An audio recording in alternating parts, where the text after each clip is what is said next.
Bien le bonsoir les Blaugrana, ça va ou quoi les phénomènes? Nouvelle vidéo actualité sur le FC Barcelone. Hier je me suis absenté, la raison elle est toute simple, c'est que je n'avais pas l'habitude de prendre ce genre de score. Ce genre d'humiliation là, disons les termes directement, c'était une humiliation. Je n'avais pas l'habitude de ça, du coup je suis sorti prendre l'air. Si vous avez regardé le match jusqu'à la fin, tant mieux pour vous, moi je n'ai pas pu, je n'arrivais pas à regarder ce massacre là, je n'ai pas l'habitude de tout ça, j'ai coupé le match à la 80e minute, je suis sorti aller me balader, c'est donc ça que ça fait les merengues de prendre des humiliations, parce que vous en prenez souvent, c'est ça que vous ressentez, c'était tellement désagréable, j'étais tellement dégoûté que je suis réellement, c'est pas une blague, hein, je suis réellement sorti prendre l'air, je me suis dit est-ce que je fais le débrief ou pas, au final je me suis dit non, vaut mieux aller prendre l'air dehors parce que là ce que je vois c'est catastrophique, surtout pour venir en débrief et vous parler du match cataclysmique de Koundé qui a été dégueulasse, et ce n'est pas le seul. Le collectif entier a flanché. Bien évidemment, encore une fois, Xavi n'est pas irréprochable dans l'histoire. Ceux qui sont fans absolus de Xavi, qui le défendent corps et âme, je vais vous poser une petite question au cours de la vidéo. J'aimerais bien que vous me donniez une réponse parce que vous avez réponse à tout. Du coup, c'est trop drôle. Je suis d'humeur à vouloir rigoler aujourd'hui. Du coup, je compte sur vous pour me donner une réponse à la question que je vous poserai durant cette vidéo. Juste avant que cette vidéo commence, laissez-moi vous présenter le sponsor de la chaîne. C'est un site de maillots de foot qui vend des maillots à très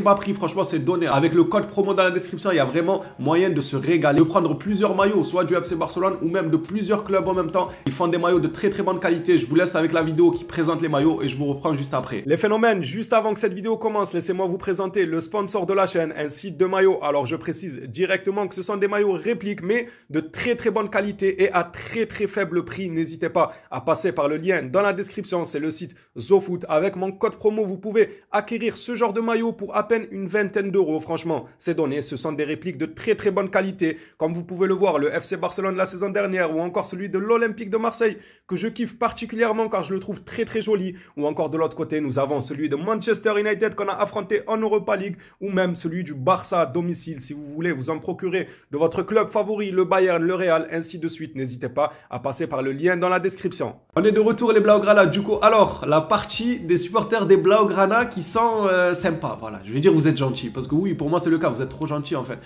vous n'êtes pas extrêmement exigeants. Encore une fois, je vous en veux pas forcément, chacun vit le football comme il veut, chacun a son niveau d'exigence. Il y en a, ils vont vouloir un bâtiment de 30 mètres, d'autres qui vont te dire non, moi 1 mètre ça me suffit, d'autres qui vont te dire moi je veux 3 mètres, 4 mètres. Ça c'est au bon vouloir de chacun, il n'y a aucun souci. Maintenant moi j'ai une question pour vous. J'ai une question pour vous parce que je vous ai beaucoup saoulé avec Kessié. Je vous disais concernant Kessié, que fait Xavi avec Kessié? Là Kessié hier pour moi c'était, si ce n'est le meilleur joueur sur le terrain pour le FC Barcelone. C'est lui qui sort, mais c'est une blague. Pourquoi Kessié sort si tôt dans le match alors que c'est le meilleur élément sur le terrain? C'est une blague. Pourquoi Sergio Roberto est encore sur le terrain lorsque Kessié sort? C'est clairement du foutage de gueule là les frères. Mais du coup la question elle est toute simple, c'est pourquoi Xavi a fait sortir Kessié? Je vais rigoler, c'est sûr je vais rigoler quand je vais voir vos excuses parce qu'à chaque fois vous êtes trop drôle. Il y a encore des mois en arrière quand Kessié avait fait un superbe classico, j'avais dit pourquoi il n'enchaîne pas le match d'après? Pourquoi Kessié ne joue pas le match d'après? Il vient de faire un superbe classico il y a encore 3-4 jours. Faites-le jouer le match d'après. On m'avait dit quoi? Ouais, mais il a un carton jaune, s'il prend un autre jaune, il est suspendu pour le match d'après. Le match d'après, c'était le 15e du tableau. Le match d'après... Mais c'est tant mieux s'il prend un jaune et qu'il prend un rouge, c'est tant mieux s'il ne peut pas jouer face au 15e du tableau. Non, c'est quoi cette excuse bidon là? Ah, donc on préserve Kessié d'un probable rouge, mais le jour où on allait jouer contre ces 15e là, il n'a pas joué. Il n'a pas joué. C'était une excuse, elle était claquée au sol. L'excuse, elle était nulle, mais aussi nulle que le match de Koundé hier. C'est quoi vos excuses? À un moment, il va falloir ouvrir les yeux et dire oui, c'est vrai, Xavi, on a beau l'aimer, c'est une légende du club, mais il faut qu'il se remette en question parce que ses déclarations, parfois j'ai du mal, ses choix sur le terrain, j'ai du mal. Et quand on parle de ce côté-là de Xavi, ben il y en a, ils aiment pas, vous aimez pas, vous n'êtes pas d'accord. Vous voulez pas qu'on parle de Xavi, pour vous, il est absolument irréprochable. Je suis désolé, mais pour moi, il n'est pas irréprochable. Il n'est pas irréprochable. Vous pouvez dire oui, arrêtez de dire qu'il quitte le club et tout. Ok, mais de dire qu'il n'est pas irréprochable, vous vous mentez à vous-même. Du coup, j'attends votre réponse. Attendez. Avec Kessié, j'en ai pas fini. Le classico, là, je vous ai raconté l'anecdote. L'anecdote. Kessié, pourquoi il joue pas? Il fait un superbe match au classico. Ouais, mais on veut le protéger en cas d'un rouge contre les 15e. Oh, c'est pas grave. C'est quoi? J'en peux plus, je rigole de nerfs tellement j'en peux plus. Ce manque d'exigence là, ça fait peur. Ça fait peur d'être aussi peu exigeant. Ça m'a fait rappeler le match de United où on m'a dit ouais, mais le Barça a levé le pied, il voulait pas jouer parce que on se concentrait sur le prochain match de Liga. Mais le prochain match de Liga, c'était contre le 18e. Qu'est-ce que tu racontes? Ah, donc on joue pas une compétition européenne à fond parce que le match d'après, c'est contre le 18e de Liga. Bon, ok, c'est pas grave. Revenons sur Kessié. Kessié, je disais, l'anecdote du classico, elle était déjà énorme. Elle est énorme, cette anecdote, c'est trop marrant. Je vous jure, vous êtes trop fort. Vous avez de l'esprit. Pour dire des conneries, vous avez énormément d'esprit. Par la suite, il y a une autre excuse. Pour moi, celle-là, elle m'a terminé. Alors, il y a encore quelques semaines, Kessié n'a pas joué. Et quand beaucoup se demandaient, à juste titre, pourquoi Kessié ne joue pas alors qu'il est sur une bonne lancée en ce moment, il enchaîne les bons petits matchs, les bonnes rentrées et tout, pourquoi il ne joue pas? J'ai vu des gens prendre la défense du coach et de sa gestion du collectif en disant, oui, mais Kessié, il revient d'un entretien en Afrique.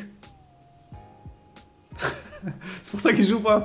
Ah, parce qu'il revient d'Afrique, il joue pas. Donc, il a fait un petit voyage en Afrique. Dites-moi, précisez, s'il vous plaît. Quand vous dites il revient d'Afrique, il est revenu à cheval, il est revenu en chameau, il est revenu à pied, il est revenu en moto, en blablacar. Avec quel moyen de transport il est revenu? Ah, il est revenu en avion. Eh bien alors, du coup, revenir en avion d'un voyage, il n'est pas revenu le jour même. Hein. Croyez pas qu'il est venu 5 minutes avant le début du match. Là, on aurait pu dire oui, il vient d'arriver, logique, il ne s'est pas entraîné et tout. Non, non, il était revenu quelques jours avant et on nous a dit oui, il revient d'un voyage d'Afrique. Mais ah, c'est fatigant, enfin, je vous jure, c'est fatigant. Arrêtons de nous mentir à nous-mêmes et dites juste que la gestion est catastrophique. Basta, voilà. Ça sert à rien de me dire, oui, il est revenu d'Afrique, il est fatigué. Et avant même le superbe match qu'il fait contre Madrid, là, il y a plusieurs semaines, etc., et qu'il ne joue pas après, au tout début de la saison, quand on disait, oui, pourquoi il joue pas et tout, il y a des gens, ils disaient, c'est pour le préserver, c'est pour qu'il se repose. Mais pour aller où?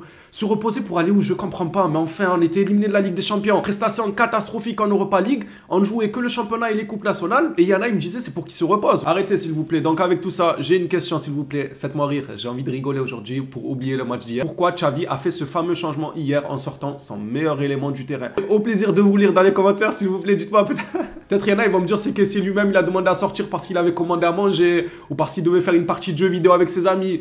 Vos excuses à 2 balles là, au lieu d'admettre tout simplement que la gestion est catastrophique. Et ce n'est pas qu'avec le cas Kessié. Les ailiers aussi ont été mal gérés. Bien évidemment qu'ils ne sont pas irréprochables. Eux aussi ont leur tort, mais ils ont été mal gérés. Moi, je reste sur ces positions-là, c'est clair et net. Maintenant, on va commencer l'actualité pour se changer un peu les idées. Les Blaugrana qui pensent que Xavi, on n'a absolument aucun reproche à lui faire. Je ne parle pas que du match de hier, les gars, parce que hier, on avait 4 blessés quand même. Franchement, les gars, on avait 4 blessés, c'était 4 cadres. C'est énorme quand même. Et on ne parle pas de n'importe quel cadre. C'est pas des cadres de la Fiorentina, là. C'est des cadres du Barça, c'est des De Jong, c'est des Dembélé, c'est des Pedri, c'est des Christensen, 4 de nos meilleurs éléments. Donc quand je dis Xavi, sa gestion, ses choix cataclysmiques et tout, je ne parle pas forcément que du match d'hier, mais plutôt d'un tout, d'un ras-le-bol entièrement, parce que moi j'avais espoir en ce triplé national. Je pensais qu'on allait réellement le faire et au final on va même pas le faire. Mais bon, allez on va commencer tiens, avec Xavi. Malgré la défaite humiliante d'hier, le conseil d'administration n'a aucun doute sur Xavi et pense qu'il est l'entraîneur pour mener le projet à long terme. Le staff technique de son côté pense que l'équipe a un besoin urgent de renfort si elle veut être compétitive en Europe, mais le problème c'est qu'on a le fair play financier sur le dos.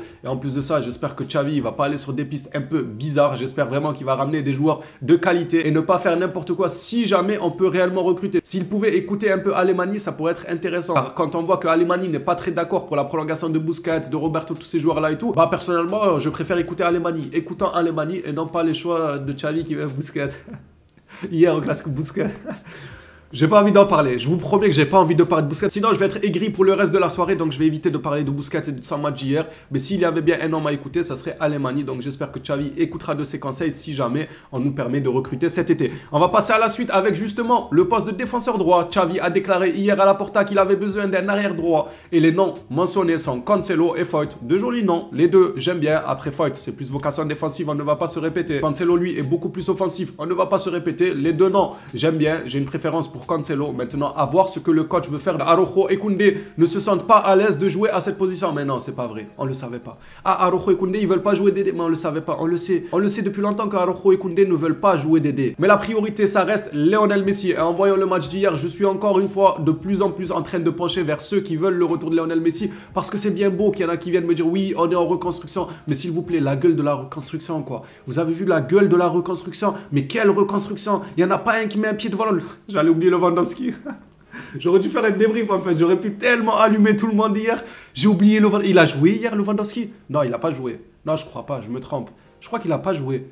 Ah si, il a eu un ballon à la 85e minute je crois.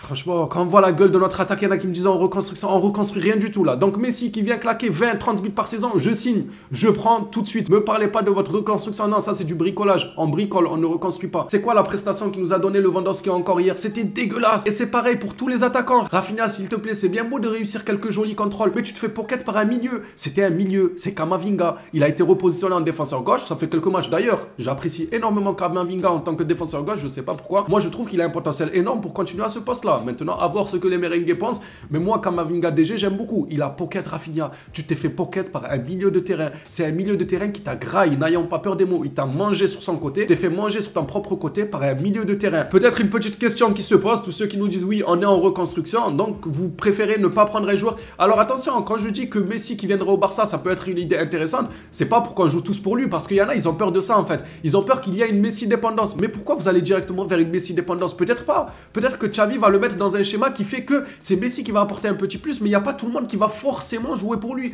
Et que ensuite, quand il va se retirer, car Xavi, je pense que des fois, il le mettra peut-être sur le banc, on ne sait pas. Mais quand Messi va repartir, imaginons il signe pour une saison, ensuite il part, bah on ne sentira pas ce vide qu'on a senti à l'époque. Parce que là, justement, on est conscient de ça. Xavi est conscient qu'il y avait une Messi dépendance à l'époque et il ne faut pas que ça se reproduise car Messi n'est pas éternel. Il va partir après quelques mois. Donc de ce côté-là, je pense qu'on peut s'inquiéter, mais en même temps, on se dit, le club, ils ont tout ça en tête. Ils savent très bien que s'ils rapatrient Messi, c'est pas pour construire une équipe autour de lui. Ils ne sont pas cons non plus. Donc Messi qui revient, ça ferait du bien à notre attaque. Je suis désolé, mais je n'en peux plus de Lewandowski, je n'en peux plus de Rafinha, je n'en peux plus de Ferran Torres, je n'en peux plus de Fati, je n'en peux plus de toute notre attaque. J'ai limite envie que Xavi aligne une équipe avec des défenseurs et des milieux, même en attaque, il met des milieux. Moi, j'ai envie qu'on joue dans un 4-3-3 avec 4 défenseurs, 3 milieux et 3 milieux en attaque. Peut-être que ça pourrait être plus intéressant, je sais pas, mais ça sera certainement mieux que de voir des attaquants soi-disant de renommée mondiale ne pas se bouger, se faire humilier de la sorte. Et pas que ce match-là, encore une fois, c'est un ras-le-bol de toute la saison. Nos attaquants sont dégueulasses. Du côté de Cancelo, la signature de Cancelo ne serait probable que si un défenseur central part en premier. Garcia, bon vent mon frère. Mais il n'est actuellement pas une priorité car le Barça ne veut pas trop investir à ce poste et aussi pour des raisons de fair play. Ce dont on parlait tout à l'heure, le fair play financier, il faudra faire gaffe à ça. Et bien évidemment, en parlant du fair play financier, Jordi Alba ne compte pas partir. Regarde-le-moi, regardez-le-moi, c'est ce pot de colle là. C'est un pot de colle, il veut pas nous lâcher, il est collé à nous. Jordi Alba ne compte donc pas partir cet été et souhaite remplir son contrat jusqu'en juin 2024. Ne le remplis pas s'il te plaît, nous on souhaite pas. Nous, on souhaite pas que je le remplis. Bon, je vais pas me répéter. Et les âmes sensibles qui vont me dire sois gentil avec lui, etc. Si vous avez la foi de regarder les vidéos précédentes, j'en ai longuement parlé et je disais que je comprenais les positions aussi du joueur en essayant de se mettre à sa place. Juste, je ne vais pas me répéter à chaque vidéo. Laissez-moi un peu faire des blagues, blaguer, être second degré, etc. Sans avoir tout le temps à dire non, je rigole. En fait, Jordi Alba, sinon ça serait trop lent. Et pour les gens qui suivent les vidéos de jour en jour, bah ils vont se dire mais il a déjà dit ça sur Alba, il a déjà dit. Vous comprenez. Donc pour ceux qui arrivent un peu en retard, ne vous inquiétez pas. On n'est pas si méchant que ça. On arrive à prendre du recul et se mettre à la place de chaque personne, à la place du club, à la place du supporter, à la place du joueur. Donc on n'est pas si méchant que ça. C'est juste que des fois je tire à balles réelles en second degré. Le joueur souhaite donc remplir son contrat jusqu'en 2024. Son départ aurait beaucoup aidé pour le fair play financier. Alba, tu dis que tu es amoureux du club, tu dis que tu aimes le club. Là, on a besoin de ton aide justement. Le club a besoin d'une aide. Vas-y, fonce, quitte. En plus, l'Inter, franchement, c'est un très bon club. C'est un très bon club. Il retrouve des couleurs ces dernières saisons, l'Inter. Va à l'Inter, frérot. Va écrire une belle page avec l'Inter au lieu de rester au Barça, bloquer le club que soi-disant tu aimes, mais tu es en train de les bloquer. Et pour terminer cette vidéo actualité, Frenkie de Jong sera lui disponible contre Girona, Solengi, Christensen, Pedri et Dembélé. Quant à eux, sont attendus pour le match face à l'Atlético Madrid. Ça aussi, c'est scandaleux. Comme par hasard, à chaque moment crucial dans la saison, on a nos cadres qui sont blessés. Il faudrait peut-être se pencher un peu sur la question. Est-ce que c'est du hasard? Est-ce que c'est du simple hasard qu'à chaque fois